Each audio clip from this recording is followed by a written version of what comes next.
example of disobeying the commandments of the Lord and his prophets. I want to give all the honor, glory, and praise to YAHAWAH, BAHASHAM, YAHAWASHI, BAHASHAM, RAWACHAA, QADASH. Double honors to my elders at Great Millstone, taught me the truth of the Spirit. Singing honors to the elect, peace and blessed to the 1/3, and to the confusion of faces in the four corners of the earth. Shalom. This is a story about Naaman and Gehazi and Elisha. Naaman is the captain of the Syrian host, and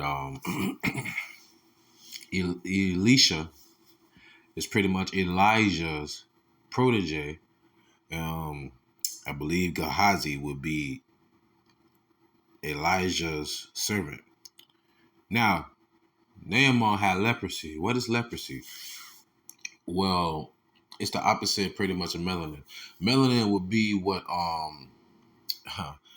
so-called Negro Latinos and Native Americans have, would give us that hue, that copper tone, that mahogany, you know what I'm saying, that hazelnut complexion, you know, that tanned complexion, or like some people like to say, kissed by the sun. Leprosy is when you lack melanin, which gives you that bronze skin, that copper tone. All right. And today they like to call themselves Caucasians or white, but it's not white. It just means that you lack melanin, so your skin is translucent. Just speaking facts. So let's get to it. 2 Kings 5:1. Now Naaman, captain of the host of the king of Syria, was a great man with his master, and honorable, because by him the Lord YAHAWAH had given deliverance unto Syria. He was also a mighty man and valor, but he was a leper. So this is a captain of the king of Syria. And the Syrians had gone out by companies and had brought away captive out of the land of Israel a little maid, and she waited on Naaman's wife. So one of our women, which was a maid, was sent over to be a servant for Naaman's wife. And she said unto her mistress, would God my Lord were with the prophet that is in Samaria, for he would recover him of his leprosy. So she's saying that your husband, my Lord, he could cure your husband. And one went in and told his Lord, saying, thus and thus said the maid that is of the land of Israel. And the king of Syria said, go, and I will send a letter unto the king of Israel. And he departed and took with him 10 talents. And took with him 10 talents of silver and 6,000 pieces of gold and 10 changes of raiment. All right. One moment, please. And he brought the letter to the king of Israel, saying, now when this letter is come unto thee, behold, I have therewith sent Naaman my servant to thee, that thou mayest recover him of his leprosy.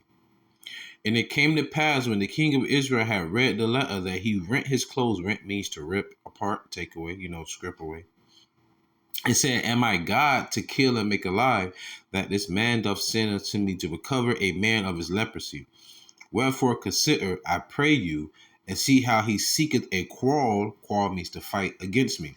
So the reason why I had to read that passage was to let you know that Naaman was a captain of the Syrian king. One of the Israelite women became a maid unto his wife. She said, my Lord, a prophet of Israel can cure your leprosy. The letter was sent from the king of Syria to the king of Israel. And the king of Israel was like, I cannot do this. I am not God. Are they trying to find a reason to come to war with me if I can't do this? Right? But the prophet Elisha says this. 2 Kings 5:8. And it was so, when Elisha, the man of God, had heard that the king of Israel had rent his clothes, that he sent to the king, saying, wherefore hast thou rent thy clothes? Let him come now to me, and he shall know that there is a prophet in Israel.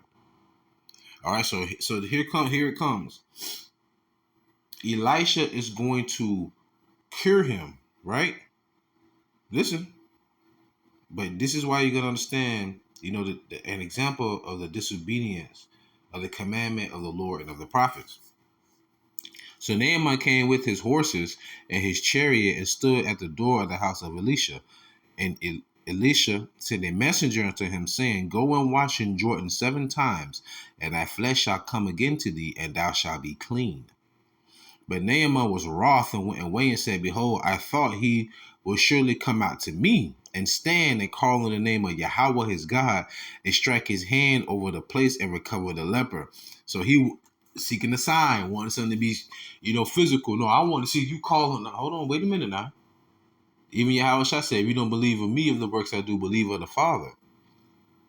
Right? Anyways, and now Abner and Parper, forgive me, rivers of Damascus, better than all the waters of Israel. Ooh, may I not wash in them and be clean? So he turned and went away in rage. All right, see, disbelief right there. What you expect from a heathen though, right? And his servants came near and spake unto him, and said, My father, if the prophet had bid thee to do some great thing, wouldst thou not have done it? How much rather then when he saith to thee, Wash and be clean? Once again, a commandment, right? From a man of God. Then went he down and dipped himself 7 times in Jordan, according to the saying of the man of God, and his flesh came again like unto the flesh of a little child, and he was clean. You know how baby's skin be all smooth, and just like that, came back smooth, no Botox. Now here comes the point of the disobedience of the Lord, which will lead to punishment or judgment. Gehazi's greed. And he returned to the man of God, he and all his company, and came and stood before him, and he said, Behold, now I know that there is no God in all the earth but in Israel. Now therefore I pray thee, take a blessing of thy servant. Here it goes. But he said, As the Lord liveth, as Yahawah liveth, before whom I stand, I will receive none. And he urged him to take it, but he refused. And Naaman said, Shall there not then, I pray thee, be given to thy servant 2 mules burden of earth? For thy servant will henceforth offer neither burnt offering nor sacrifice unto other gods, but unto Yahawah. In this thing the Lord pardon thy servant, that when my master goeth into the house of Ramon to worship there, and he leaneth on my hand, and I bow myself in the house of Ramon, when I bow down myself in the house of Ramon, the Lord pardon thy servant in this thing. This is heavy. The Lord gives a lot of pardons here, man. He said unto him, Go in peace. So he departed from him a little way. Now here comes the point of greed. But Gehazi, now listen, Naaman and his company wanted to give Elisha a blessing, a peace offering. He was like, No, I'm just doing what the Lord told me to do. Now here comes Gehazi. But Gehazi, the servant of Elijah, the man of God, said, Behold, my master hath spared Naaman this Syrian, and not receiving at his hand that which he brought, but as the Lord liveth, I will run after him and take somewhat of him. So that right there is a prime example of leaning into thy own understanding too. Doing as thy will, right? This is being disobedient. Because you going behind. Because don't you think the Lord had the spirit of him to say, no, we do not want these things. This is what the Lord has told me to do. Because this request was from the Syrian king to the king of Israel, and I stood in and I performed the task.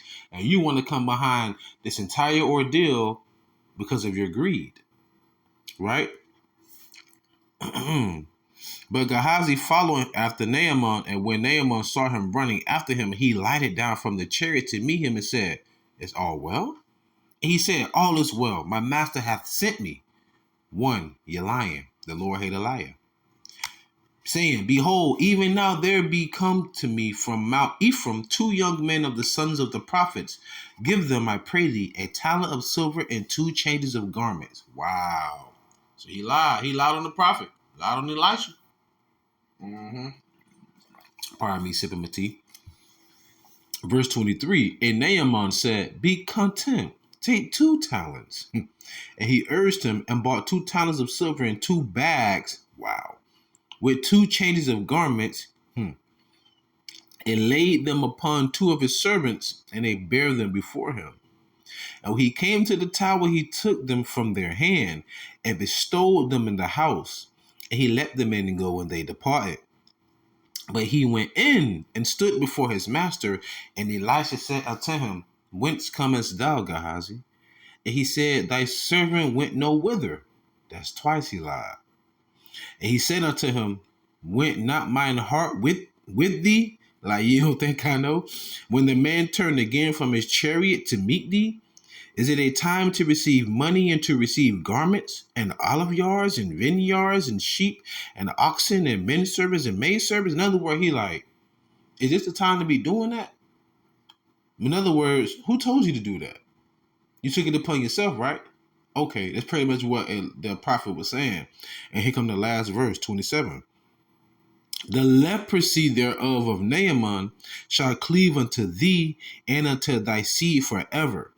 And he went out from his presence a leper as white as snow. Now, this goes back to the disobedience. It all boiled down to the Syrian king asking the king of Israel, if there's someone in your country that can heal my servant, my captain. Captain was healed, came with gifts, bearing gifts, Dr. Umar Johnson, bearing gifts to the prophet, and he said, no need to. Then the prophet's servant Gehazi went after, lying, saying, Give me talents of silver. Gave him 2 talents and 2 change of clothing. Came back.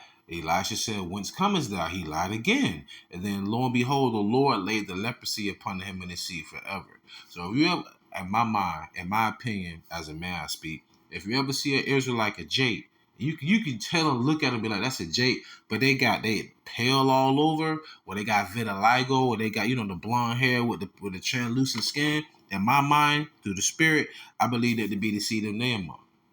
Because it said it'll be on their seed forever, until the kingdom of heaven comes. But that's a prime example, man, the disobedience of the Lord. That's a fearful thing. Disobedience, that should be the disobedience. I should just put Elijah, and Gehazi. Disobedience of the Lord is a fearful thing, But nonetheless, though, with that being said, pray you was edifying, fed, stay in the spirit, no fear, just endure it. Ask for forgiveness, pray without ceasing, stay humble, remain diligent, call my YAHAWAH, my ball. Shalom.